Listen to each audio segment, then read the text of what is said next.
Hi, I am Pr0tal, and this is Hypogea. It's a neat little indie game that released October of last year.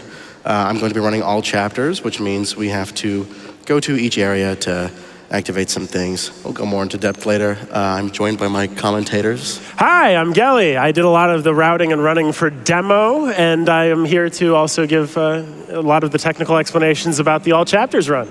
Bobby? Hello, everyone. My name is Bobby Berm. I love this game. I have played it casually. I have not done the speedrun myself, but I have learned much about it through Pr0tal. This is one of the most technical runs that you'll see. So we're going to go ahead and get kicked off here. Yeah. All righty, time is going to start in 3, 2, 1, go. So as we make it through this tutorial section and Pr0tal picks up his various move sets, there's two things that I have to explain very quickly here. First of all, he's going to have access to this pole or cane that allows him the ability to pole vault and roll out and so on and so forth. An ability that we have is that during a rollout, you can initiate a pole vault, which is definitely not intended. And by coming out of that rollout with a large jump, you can actually jump out of that invisible pole vault, giving us a double jump. So you'll see often that if he's jumping mid-air, either to get additional height or additional distance, that's the tech that's being employed. So for example, immediately coming off of this ledge here, this double jump is a pole vault mid-air. The second thing is that during this tutorial, we have a slowdown. So he's pausing in the middle of the slowdown, and he just keeps going. Gravity is not accounted for, but his momentum is, and that's the end of the tutorial. Very nice. So from here, we're going to go through a little bit of the introductory parts of the game here. So first, we're going to meet our companion here. Hi, nameless companion. Wave hello. Not obligated, but you may. And then from here, we're going to make our way through the rest of Act 1 here. So you can see the various movement options that he has access to. So for example, right before he hits ground, in order to make sure that he doesn't have any hard falls, he's doing a bunch of rollouts. He's doing a bunch of double jumps in order to avoid ledge grabs, but here he must do a ledge grab first by getting additional height using his cane, especially if he's going to be making this long distance jump here in order to make a very large long jump, very nice. But if he's able to get additional height on top of that, and he's able to get quite high on the ledge comparatively, he can use his hands to get a shorter in time ledge grab. From here, you can see him employing double jumps to get additional distance out of all of this, because again, these are imaginary pole vaults, but here you can see a very tight double jump. Nice. Perfect. Very good, very good. And yeah, so we've collected our first battery. The second one, worst possible RNG. Boo. So, Bobby, what's the deal with that tripod? Yeah, so we're waiting for this lad to walk across this pipe here because we're looking for batteries, as Gelly kind of hinted at before. So batteries are kind of our collectible across the game. They're more or less our way to say, hey, we need to insert this into X location in order to unlock said thing. So they're the main collectible that we're going to be getting across here. This is the slowest animation that you could probably get in this area. He'll give us one of our batteries. We need 4 batteries scattered across this tutorial island, and we'll be heading back over to drop them off here in a moment. To see a very good example of a regular pole vault, here he's going to make very good, a very long pole vault across there. That's probably one of the last possible frames that you can make that pole vault work in order to get that ledge grab there. And as he's making his way back, you may note that he's going to be utilizing the rollouts in order to maintain momentum in a sort of bunny hop fashion. He's playing at 120 FPS, both to reduce friction and also these rollouts to reduce friction as he makes his way back to this elevator, putting in the 4 batteries that we have collected for the first half of Chapter 1 here. So we're, again, encountering our companion, putting in these batteries, and on the second half of Chapter 1, we need to wait for our companion to open a door, and then we're going to have them be trapped. Spoilers, spoilers, spoilers. Instead, it is far more efficient and pragmatic for us to instead clip out of bounds using a ledge grab. So very good first try. Nice. If the game wasn't broken before, it's about to be. So what's happening there is the game is a little bit too generous with its capabilities when it comes to mantling or ledge grabbing, dependent highly on your camera angle, your character's angle, whether or not you're jumping. When you initiate the ledge grab, you can get a varying many results in terms of the ledge grips that you get there. That elevator there has a very nice ledge for what we're working with. Over here we have this door that we're going to, which is very particular. Shout outs to Nozu, who I have mentioned before, for finding this clip here. Very good, the Nozu door. Nice. And then that allows us to skip the latter half of Chapter 1 into Chapter 2. So normally Chapter 2 is a triple battery hunt where there's 3 batteries to collect. Instead, we're just going to be collecting the 1. Normally this cart is what allows us to get access past an invisible wall that exists here, but there's a very, very tight double jump that we can employ here. Something to note is that if you're initiating a rollout on an upward slope, you get additional height out of the jump that comes out of it. So he has to be going up a slope here with a double jump. Very good, very good. Yes, first try there. And so that makes it past Chapter 2 and into Chapter 3. We'll be back. Chapter 2 essentially acts as a hub world, but in Chapter 3, it's a there and back sort of situation, right? We're going to be collecting 3 batteries, unlocking a mechanic, going to this central power puzzle, which I'll let Bobby explain later, and then coming back. However, the level design is a little too cute, and it has the exit right near the entrance, and since we have the capabilities of double jumps and so on and so forth, we're going to employ that as much as possible here. So, Pr0tal, instead of going to the left, which we are intended to go to, he's going to go to the right, utilize this collision, which is definitely not meant to be jumped on here. And this chain is going to give us far more momentum than we're really supposed to. And we have the exit there. Very good, very good. And so he's going to beeline his way over to this power sculpture over here. Bobby, what are those? Yeah, the power sculptures in these power rooms. There are one of them in each of the disparate chapters in the game. And so the main purpose behind going to these chapters, for all intents and purposes, is to hit these power rooms to power up the area in our main hub. So we have 4 of these for the chapters that we're going to be hitting here. And we're going to be lighting them up. Very nice. So we're going to be, in all these chapters, the main goal is to hit that power and kind of get in, get out, as long as we get that checked and powered up. It'll be necessary to collect 4 of those, and any percent you're allowed to skip past the door that employs that, but for all chapters, we demand that that door must be opened normally. Now, on the way out of here, Pr0tal picked up a battery, and now he's leaving. What's the deal with that? As it turns out, batteries are cumulative. They are a collectible that you can take with you past various chapters, which doesn't really make sense for a casual playthrough, but we're employing them very heavily in order to skip batteries that are far out of the way for a lot of the chapters here, such as the cart that's going to be entering Chapter 4 here. So, on our way back here, Pr0tal's going to be collecting another battery, so this is a decent amount of walking time. So, Vexen, can we get a quick donation? Oh, I have a donation for you. $75 from Charlie. Yeah. Great. It's amazing to see my little game being run at SGDQ. Thanks, Pr0tal, Gelly, and Bobby Berm sorry for the tripod RNG. Otherwise. Yes, thank you so much. That was very quick. That was really quick. That's incredibly difficult. He just blitzed through that there in order to clip through the floor there. To give context, Charlie Wagner is the wonderful developer of this game who has dealt with us, perhaps, and been more patient than I would expect him to. There are many times that we've come to him and said, hey, there's a strange soft lock here. This is kind of, it is what it is. But he was always on top of it, very ready to fix things. And in fact, we're running on the speed runnable patch because he patched out the double jumping for casual gaming, but was very kind to let us in particular have this. So again, many shout outs to a dev who is very cooperative. Awesome. Thank you so much for that. Thank you. Yeah.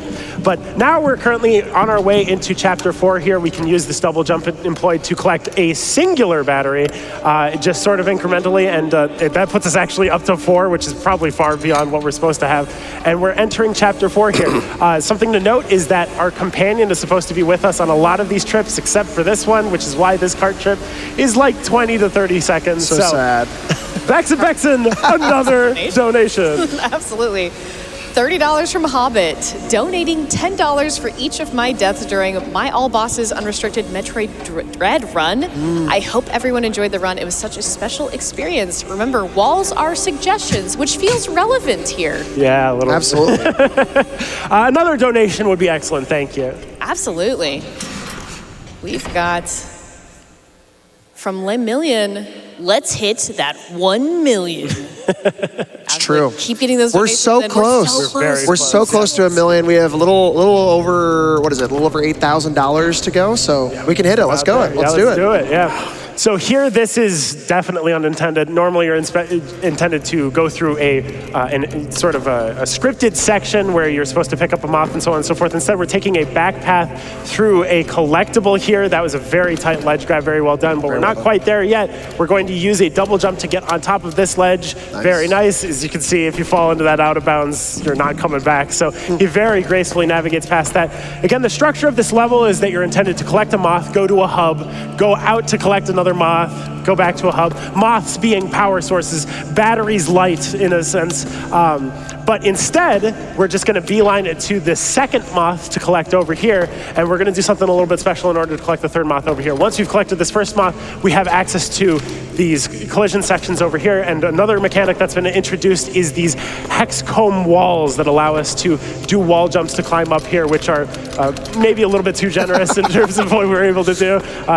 There was an intention, and we kind of skipped past it. Of course, with the collision that's been introduced with the moth, there's a slide that we're supposed to make it past. Instead, we're going to double jump past it. Oh, there we go. Yeah, Nice, of course. Easy. nice. No difficulty there. And we're going to take our way backwards through the path that we were sort of intended to go on, and instead use this chain to cross this river that's intended to do exactly what we're skipping here.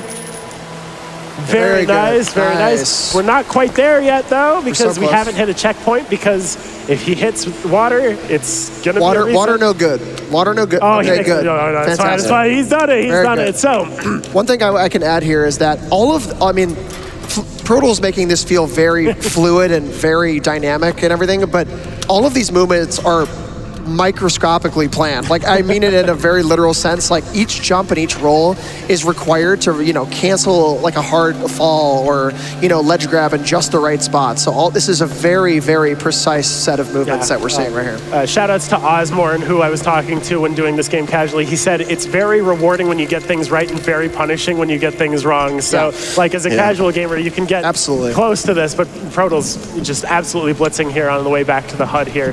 And so he's going to make it back to this hub here. He's got 2 moths. There's one last scripted moth that he's going to need here.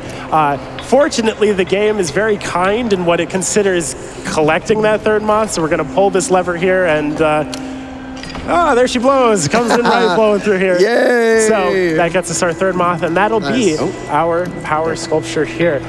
So again, sort of in the lore of this game, this is a post-apocalyptic world where we are robots that were intended as war machines and have been left derelict after the main effort.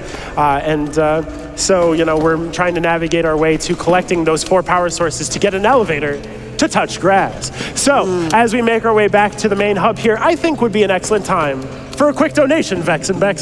Perfect. We've got $25 from Equinox, who says, greetings from Malta. Always a pleasure to be roped into new games to run by you guys. Shout out to the Hypogea Discord, who I'm watching this run with at the moment. Oh, wow. 3 a.m. hype. Yeah. Hello, everyone. Many shout outs to Equinox.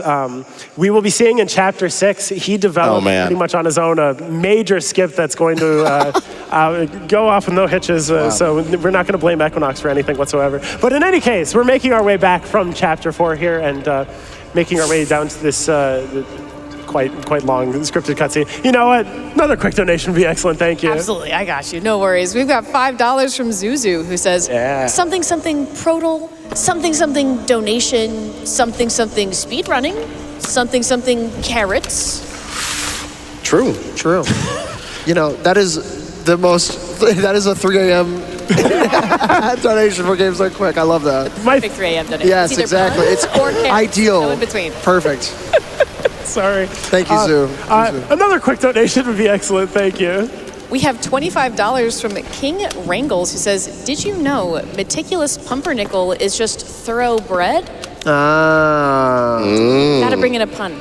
Yeah. Very good. 3 a.m. puns. Here we go. Yeah, more puns if you could. Just lay it on us. Any time whatsoever. On our way out here, though, we're going to be going to Chapter 5. We're collecting our last battery, which is of important note because we're skipping a battery that's behind Pr0tal here. That's a decent distance away. We've done our battery management right on collecting and through the hub here. So we're making our way to Chapter 5. This card is going quickly. We do not have our companion with us. Don't worry. Give it a little bit of time through this level transition here. So hopping out of the car here and activating this transition. Chapter 5 is structured very technical. Very, very technical because it is structured sort of inversely. We access the power structure first, and then we have to climb our way back up. And as much as we're able to skip quite a few things by clipping out of bounds and going down, it is far harder to go up. So Pr0tal is going to have to do everything in his power to do this intended. And we're starting here a doozy with a doozy of a skip. an absolute wham jangler here. He's going to be clipping out of bounds. Is that a word? I sure hope so. He's going to be clipping out of bounds here. This is predetermined, and if he can make it, first try! Yes. Oh my God. That's unironically so hard. Yeah, so this pipe is not intended to be clipped on in any way whatsoever. The way Pr0tal describes it is that he has steps planned out in order to get that double jump, like a certain amount of momentum and double jumps, and a lot of the time it doesn't work, but this time we got first try, so we're on a good pace here for this power structure, and now we'll be navigating through the intended sort of mechanics of this, such as... Well, the mushrooms coming up here. So the mushrooms are a mechanic where you can kind of build your own path in a way. So they're kind of different for how you would normally navigate on a regular like platform or flooring of the game. But you're going to see here in a moment, you can build your own path and kind of avoid walls. It's really cool. I also love these particular straightaway sections coming up that you're going to see here. They're very satisfying to watch. Going to be chaining momentum here in a So very cool. particular way. Very, very good. Very nice. good. That's awesome. Very nice. Yeah, just a slight optimization. Cinema. Yeah. So cool. It's so good. This section's incredible because normally you're intended to rotate this hook around in order to, in a timed section, make it there and back and there and back. Instead, he's using coyote time to initiate pole vaults, so he's like on the last couple frames off of the edge of these in order to make it back and forth, and raising it just enough to be able to make it to this hook here and up on top. Very good. Nice. Very nice. Very nice. So, Very good. An interesting thing to note about these mushroom bridges here is that they dampen your ability to jump, which sounds like a disadvantage, but Pr0tal uses as much as he can out of them because the rollout mechanic is intended to be coming down from a jump, right? So if you're jumping and you're near enough to the floor and you initiate a rollout, you'll roll out, and that'll give you additional speed and it'll give you a higher jump. However, by initiating a jump on these mushroom bridges and then a couple frames later rolling out, because of the dampened jump, you fit the conditions without actually having to jump, such as in that condition there. So he's able to, in a very tight space, be able to pull off a rollout in order to gain additional speed and save the frames. So as he's maneuvering through here, this section, of course, this is a tower where you're supposed to rotate this in various chunks. We have double jump. This one in particular is very tight because he's going to have to make it onto a wall that it looks like you shouldn't be able to make it onto, but he does. Very good, very good, nice. very generous. And then around here, again, we haven't touched water yet. Water bad. Water bad. We hopefully won't touch water to demonstrate. Good. Very good, very good. Now, Bobby, Yes. in practice, we kind of lied to you a little bit. We said that we had a trick and that we weren't able to implement it. Right. We actually did find a new optimization. Great, So good. every time we've shown Bobby Great. this, we're navigating our way up these pipes here. Oh, You know what? no. Maybe I'll let it Is it speak happening? for itself here. It's a happening. small little thing. It's a small thing. He's just going to jump into the void here. He's just going to Let me double jump, please. double jump. Did you know there's an invisible list there? Sure, why not? Yeah, you think this is a bit, we actually had this from Bobby, so shout out That's to hilarious. being a good sport about it. Anyways, Wow. cool all right. trick, first GDQ, Very cool. We're demonstrating it here, and now we're on our way out, again, without the companion, but we still have the speed. That's awesome. And so now we have the 4 lights, the 4 sculptures, and so we have access to the elevator, and we're gonna be skipping the cutscenes that explain this, but essentially, we and our companion are gonna make it onto this elevator, and we're gonna make it to the outside, except the elevator is too derelict and it's going to collapse, and it's going to give us this intense collapsing sequence where we have to go out, grab a battery, and the elevator collapses a little bit more. And we have to go out to another section, collect a battery, and it collapses a little bit more, and the trigger goes down and down and down. Instead, we are going to maneuver our way to the 3rd section directly and come back. And this is not trivial for so many reasons. So first of all, he has to fall down here on this ledge, which is not generous. Also, enjoy the music, by the way. Enjoy the music. And now we've initiated the 3rd section here. And it's not trivial from here. Because, well, first of all, here's a quick speed boost that we can get here. As we are initiating a pole vault off of a rotating object, we can actually maintain that speed like so. And keep that speed Very going. nice. Very nice. Very nice. The hard part starts here. Normally you're intended to jump off and take your way down this slide, and you hit a trigger, and that's it. The elevator is in the first position and not the third position. So the trigger is up here. So we have to abuse chain mechanics to make it on top of this pipe. We have to stay on top of this invisible wall. We're going to mantle on this pipe that is definitely not intended to mantle off of. Do a rollout up a slope, so you have to go out and then back in, and then finally initiate a double jump that threads through this particular hole. That's good. He's done it! Let's go! Try! Very nice. Oh my gosh. Incredibly difficult. Time's going to be coming up soon. Time will be coming up soon. You, yes. None of that is intentional. You should not be walking on any of those places, No. really, ever. And well, we're meant to bring at our the time. companion out to the outdoors, except bringing the companion is slow because they are damaged and limping. So instead, we're just gonna go ourselves. The end trigger here, which by the way, shout outs to Charlie for giving us a little bit of an Easter egg for not bringing our companion. Shout outs to the Nosy backup, by the way, down here. Yeah. Very nice. The time will end when we hit this trigger over here and our little character does a sit, just viewing the sunset alone, unfortunately. Right here, and time. Time. Oh my gosh. Very I'm very nice. surprised I got that last trick as quick as I did. 1953, sub 20. I love that- Sub 20. I will take sub 20 any I love day. that the cutscenes are different depending on if you're speedrunning it or not. Yeah. Huge shout outs to Charlie Wagner, of course, for making such an amazing game. This game is really so fun. It has some of the best movement, and it's such a simple mechanic. It's just the pull, but you can do so much with it, and it's really just so fun. So I recommend everyone play this game. Shout outs to all the people in the Hypogea Discord. Tons of great route finding. Shout out to Equinox for finding that huge sequence break at the end, and Nozu for all the crazy out of bounds clips that he's found.